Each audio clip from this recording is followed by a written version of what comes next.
y a mí nos costó mucho tocar esta obra última porque el pueblo leproso está de luto, así que bueno, estamos en un momento difícil, nos costó, pero bueno, le pusimos lo mejor de nosotros para poder llevarlo adelante.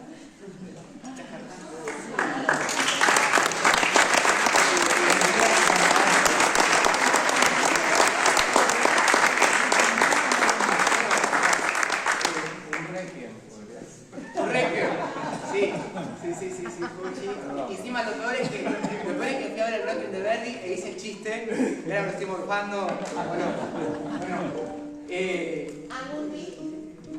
La gente, menos mal que son fáciles.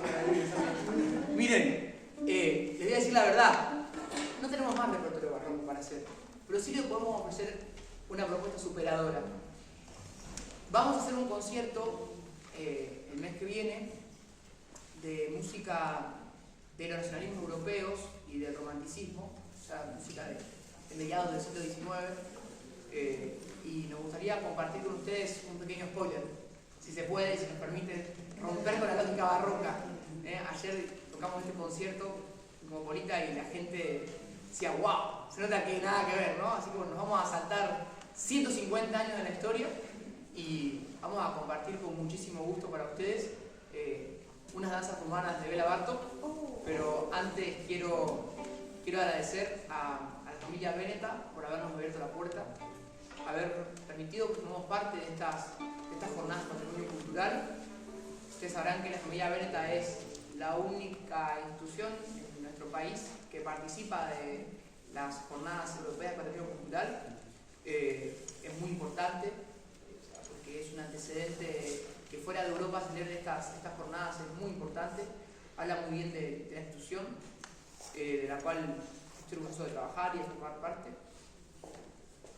Y por otro lado, agradecer a la persona de Mauro, a Sonia, a tantos otros de la comisión directiva, hago extensivo en ellos un saludo y nuestro agradecimiento como conjunto por habernos permitido formar parte, habernos compartir con ustedes, agradecerle a ustedes por hacerse presentes en un día tan particular como era el día de hoy, en donde hacemos en esta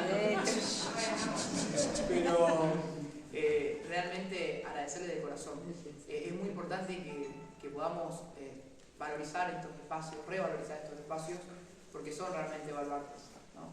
La música es un baluarte y la cultura tiene que tener el lugar que corresponde, y yo celebro que cada una de las personas que tengo atrás mío, que son mis amigos, ante todo somos amigos, creo que eso se evidencia, y es un equipo maravilloso, trabaja muy duro día a día y también Haran, que también forma parte de esto que digo, estudia mucho y es una misión muy grande que se hace, ¿no?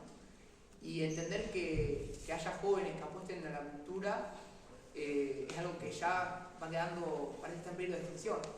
Entonces, de nada sirve que haya gente que hace música si no hay público dispuesto a escucharlo, ¿no? A su vez tampoco a veces terminamos de comprender las bellezas de la música en rigor de que nos falta formación, nos falta cierta cultura, porque a quienes nos gobiernan a veces les sirve que seamos más ignorantes y un poco menos cultos.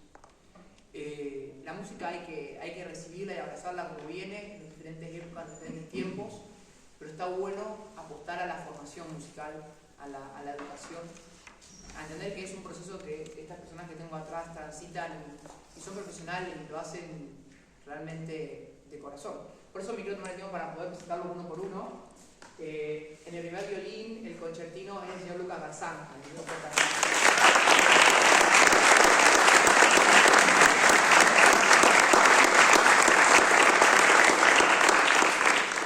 señor Franco Saltrón.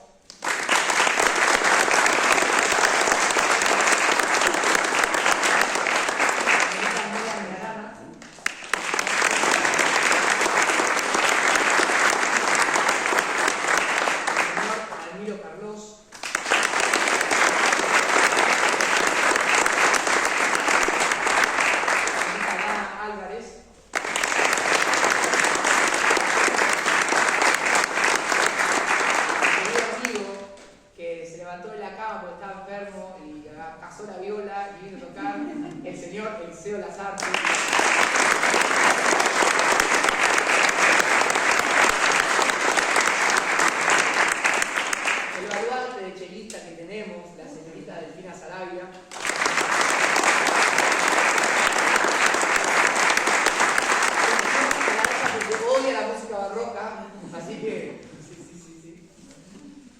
clave, el señor Alan Cardoso.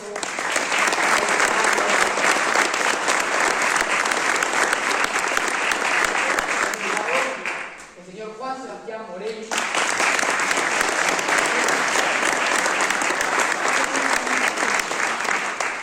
Mi queridísimo amigo y hermano varón que no tuve, el señor Tobías, que tiene 17 años.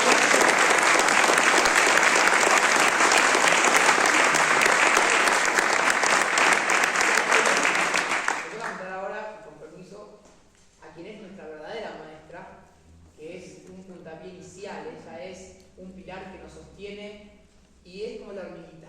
Ella trabaja desde el anonimato, ella dice que le gusta hacer segundo violín, segundo todo, segunda clave, segundo todo, pero lo cierto es que es la número 1 y es la señora Juana Rebos.